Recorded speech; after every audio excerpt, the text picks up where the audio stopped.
আমরা অনেক সময় কথার ছলে বলে কৌশলে যেভাবে হোক আমরা যখন কথা বলি তখন যেটা করি সেটা খুবই আমরা মনে করি এটা খুবই কমন, এটা কোনো সিলি ব্যাপার, বাট একটু ডিপলি চিন্তা করলে কিন্তু এই জিনিসটা একটু ডিফারেন্ট।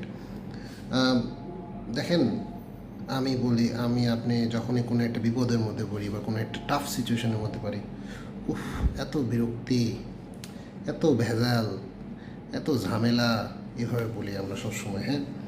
বাট ডিপ ইনসাইড যখন ওই ভেজাল থেকে মুক্ত হবেন বা যখন আপনি ওই বিপদটা থেকে উদ্ধার হবেন, একবার চিন্তা করেন তো যে এই যে আপনার যে ফ্রাস্ট্রেশন অ্যাবাউট ইউর লাইফ, এই জিনিসটা আসলে কতটুকু লেজিট ইন টার্মস অফ যে the blessings you have received already from the Almighty.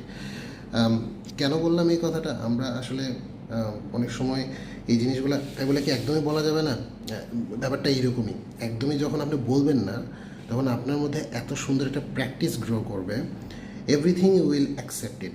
হ্যাঁ, আমরা আমাদের ভুলের কারণে, আমাদের কৃতকর্মের কারণে কিন্তু বিভিন্ন ধরনের বিপদ আপদ ভেজালের মধ্যে পড়ি, ইটস ট্রু। সো আমরা যদি ওইভাবে আবার চিন্তা করি যে না, আল্লাহ যা দিছে দিছে, এটা আসলে কিছু করার নাই, এভাবে করলে আবার হবে কি নিজের ভুলটাও দেখতে পারবো না, এটাও সত্য।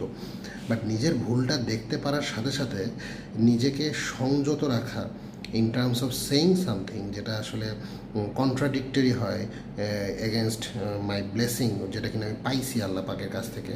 সো সেইটা যদি আপনি খেয়াল রাখেন তখন দেখবেন আল্লাহ পাক আপনার ভুলের যে দায়িত্বটুকু আছে, ভুল শুদ্ধকরণের যে দায়িত্বটুকু, ওটা আল্লাহ পাক নিয়ে নিছে, এবং আপনার ভুল করার যে ফ্রিকোয়েন্সিটা আস্তে আস্তে কমবে। এবং এটা আমার বাস্তব জীবনের একটা শিক্ষা। আমি নিজে দেখছি যে আমার অনেক ভুল হইতো ফ্যামিলি মেনটেন করতে, বাবা মাকে মেনটেন করতে, আমার বন্ধুবান্ধবকে মেনটেন করতে, সোশ্যাল লাইফ মেনটেন করতে, প্রফেশনাল লাইফ মেনটেন করতে, অনেক অনেক অজস্র ভুল হইতো। এবং সর্বোপরি সেটা হচ্ছে ইসলামের জীবনবিধান যেটা আছে সেটা মেনটেন করতে আমার মানে রীতিমতো খাবি খাইতাম আমি।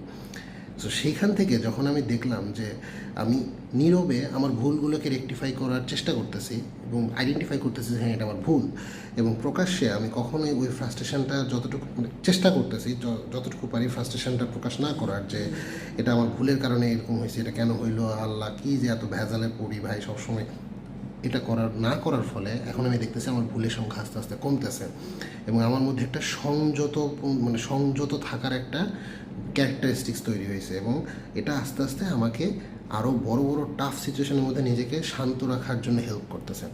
সো এটা আল্লাহ পাক আপনাকে এই মেকানিজমের মধ্যে ফেলে দেবে, যদি once you give something to Allah, he will মানে from Allah you will get something. এটা নিয়ে কোনো ডাউট নেই। সবাই ভালো থাকবেন, হ্যাঁ, আল্লাহ হাফেজ।